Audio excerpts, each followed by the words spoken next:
Welcome to whofooadventures. Well, we're in the middle of the COVID-19 pandemic. Yes, and a lot of us are either self-quarantined or on a lockdown. Yeah, we have cabin fever. Sitting here at home, many of us are bored stiff. Right, because we're all trying to, flatten the curve and keep this from spreading. Keep social distancing, that's the smart thing to do. So what do? That's why we're here. Yeah. This video is about what you can do when you're at home and you want something fun to do. And we heard last night on the news that the big thing that everybody's doing is streaming videos and playing video games, right? Yep, and we're not so much into the video games, No. but we love watching documentaries.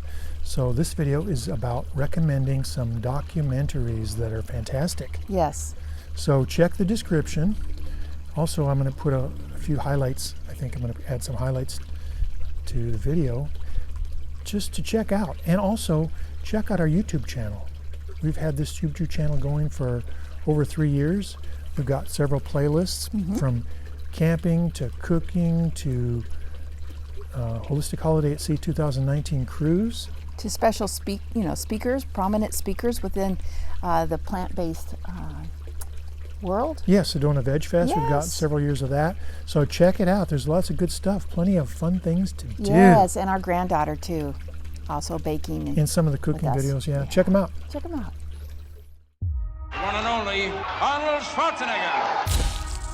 I ate a lot of meat. They showed us commercials Steak. That's what a man eats. selling that idea that real men eat meat. Serious man food. But you got to understand, that's marketing. That's not based on reality. I've been teaching fighting techniques to government agencies for more than 15 years. Then I got injured. Unable to teach for at least 6 months, I spent more than 1,000 hours studying science on recovery and nutrition, and stumbled across a study about the Roman gladiators. The gladiators were predominantly vegetarian. How could the original professional fighters be so powerful, eating only plants? When I made the switch to a plant-based diet, I qualified for my 3rd Olympic team. I broke 2 American records. I was like, man, I should have done this a long while ago. When I went plant-based, I wasn't sure if I was gonna survive. And I actually became like a machine. One of the biggest misconceptions in sports nutrition is that we have to have animal protein to perform at a high level. That's just not true. Sometimes you have to do things that you know your competitors aren't doing. Today's blood and yesterday's blood. Sam. I think this is going to wake a lot of people up. I was recovering better, not getting as sore. This was our best season in the last 15 years, and we had 14 guys on plant-based diets. We all want to feel great, have more energy. Cholesterol was 276. Today, 169. Whoa, now you're talking. Most guys my age can keep up with the grandchildren. My grandchildren can't keep up with me. It's not one set of dietary guidelines for improving your performance as an athlete, another one for reversing heart disease, reversing diabetes. It's the same for all of them. Someone asked me, how could you get as strong as an ox without eating any meat? And my answer was, have you ever seen an ox eating meat?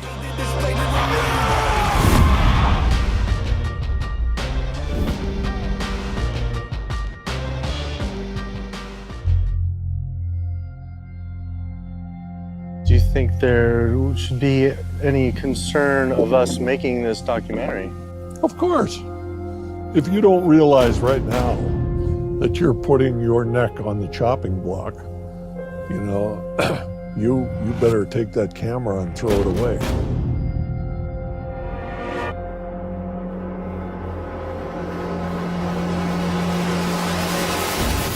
It's an environmental disaster that's being ignored by the very people who should be championing.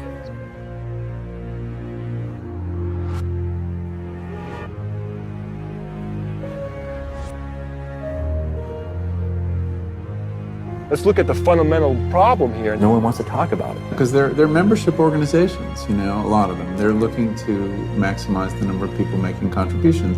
The leading cause of environmental degradation is we need to address that as well. It's not up to the Department of Water Resources. Hard to actually target like one thing. I don't necessarily know what it is. There's suppression and mismanagement of information everywhere it abounds. It starts at the local level, but then it goes all the way to Congress. When you consider the devastation it's having on our planet as well as the oceans. And we're in the middle of the largest mass extinction of species in 65 million years. They can dictate the federal policies because they have so much political power. And one of the largest industries on the planet with the biggest environmental impact, trying to keep us in the dark about how it's operating. That's the one thing no one talks about. Everybody goes around that. Unfortunately, we are no longer able to fund your film project. We had a meeting, and due to the growing controversial subject matter, we have some concerns that have to pull out. You're going up against people that have massive legal resources, and you have nothing. A lot of people just keep their mouths shut because they don't want to be the next one with the bullet to their head.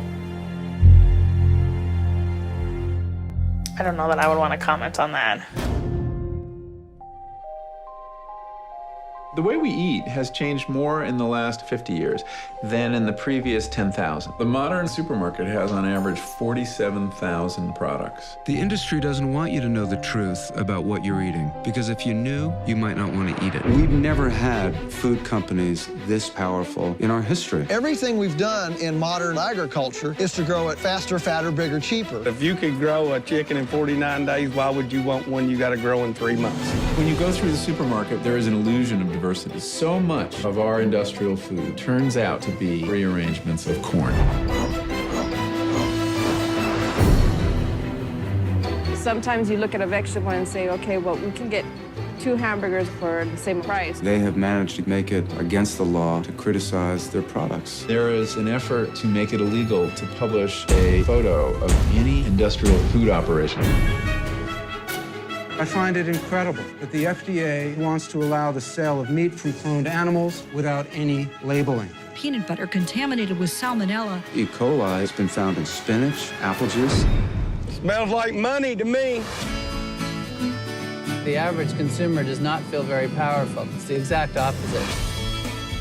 When we run an item past the supermarket scanner, we're voting for local or not, organic or not. Look at the tobacco industry. The battle against tobacco is a perfect model of how an industry's irresponsible behavior can be changed. Imagine what it would be if, as a national policy, the idea would be to have such nutritionally dense food that people actually felt better, had more energy, and weren't sick as much.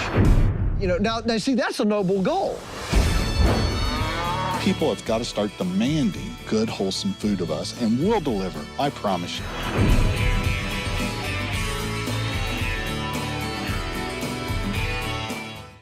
This could be the first generation of children in the United States that lives less than its parents. I got 2 pills I take for my diabetes, then I got 1 for cholesterol, high blood pressure, and then I take Byetta, which is an injectable. I'm getting really shaky, and I'm sick, and I'm fatigued, and that's when they diagnosed me with hypertension and diabetes. Obesity, diabetes, heart disease, high blood pressure cost this country more than $120 billion each year. People are saying, you're crazy. You're a cancer patient. You should be resting. Doctors told me this. When I had the second heart attack, the doctor said I should prepare for death. Heart disease is an absolutely toothless paper tiger that need never, ever exist.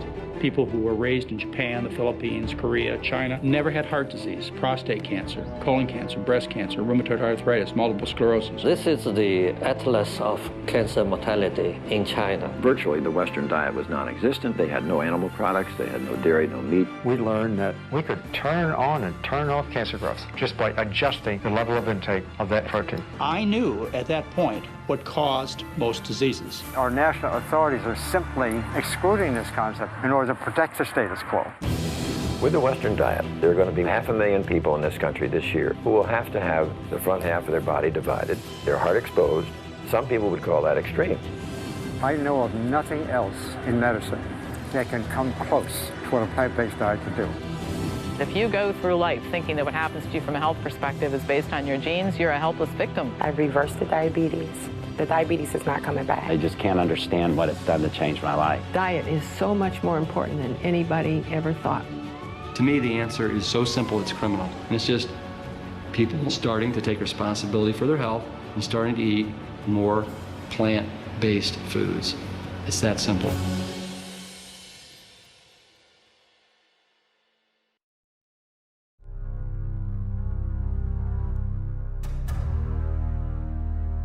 The diabetes, the arthritis, the heart disease, the dementia, the obesity, the cancers are affecting about 70% of deaths. We have an epidemic cascade of debilitating disease that's overcoming the country. 18% of children are morbidly obese right now. We're on par to have 1 in 3 people be diabetic in the next 25 years. That's crazy statistics. Have this very dangerous situation. Large amounts of these substances have unquestionably been associated with clogged arteries, high blood pressure, diabetes, autoimmune diseases. Absolutely, the science is solid. We're talking life and death. Health organizations have become co-opted. They are taking money from the very industries who are causing the problems. There's a very strong pharmaceutical industry and lobby that has a huge stake in preserving the status quo. We've got a $35 billion statin drug industry. Do they ever want to see that go away? The government's in bed with anyone that gives them the most money. These are government programs. Consumers have no idea. We consider it normal that a town the size of the town I grew up in gets wiped out every year. If that many people were being killed by some terrorist group in the United States every year, we would find them. From a community standpoint, from all other aspects, we're in a state of emergency. They care more about cooperation than do people. They spend at least $138 million lobbying Congress. These companies really have a vested interest in making sure that the public doesn't have information about their effects. Any little thing that comes up, man, they beat it to death. They are trying to silence people into not speaking out and not showing the truth. If that's where you want to go with this, I'm sorry, I'm not the person that you should be talking to. The European Association of Studies. We go to great levels to design food that tastes amazing. I kind of wish the whole weight loss industry would go away.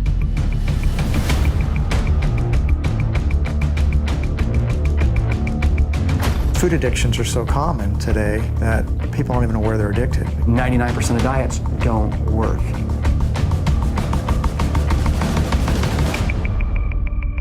The American diet is just slowly killing us. It is a yo-yo, it is a trap. It's important to lose weight, not only in ways that help us lose weight, but in ways that don't mortgage our health. Our problem is not deficiency. Our problem right now is overnutrition. We're eating too much and we're eating too much of the wrong thing. Sugar isn't health food, but the idea that that's the whole problem with the diet is really not correct.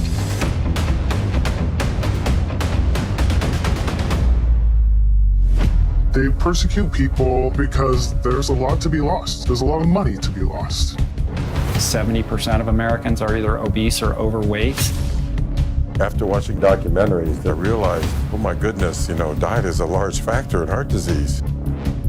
Why are we still eating this stuff? We're eating this stuff because the industry wants us confused. If you mess up and you eat terribly for a good long time and you end up with cancer, you don't always get the chance to just change your diet and make it all go away. It's confusing to people. People want simple answers, and the truth is it is simple. For the first time in human history, obesity is a symptom of poverty. The more you eat of that, you become overfed and undernourished. If you're only focusing on the short term, then you're going to be misled every single time. You cannot out-exercise a bad diet. You are not the victim of your genetics. You are simply a victim of what you decide to put on your plate. If we don't go back and start talking about what it is that we're eating and what's happening to our hearts because of it, we're going to lose the game. Don't be a sucker. These companies do not have your best interest in heart. We could put America on the trajectory of real health, but there's so much money to be made in sickness. What better thing to get fanatical and radical and extreme about than your health? And saying, you know what? God, I stand for something.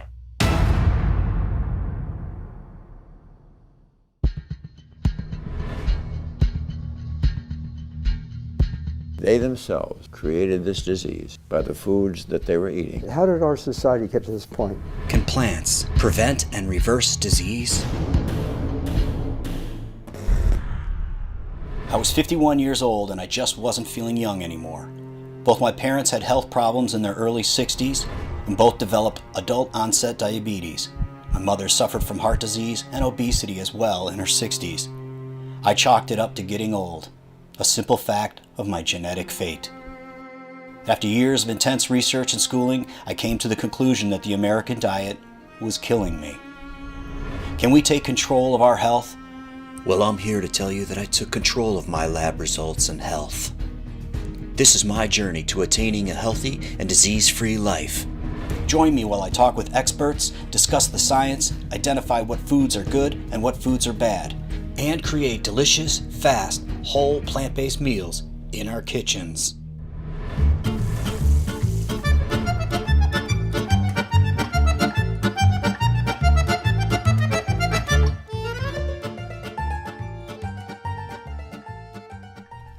Well, thanks for watching. Until next time, Do you hoo-foo?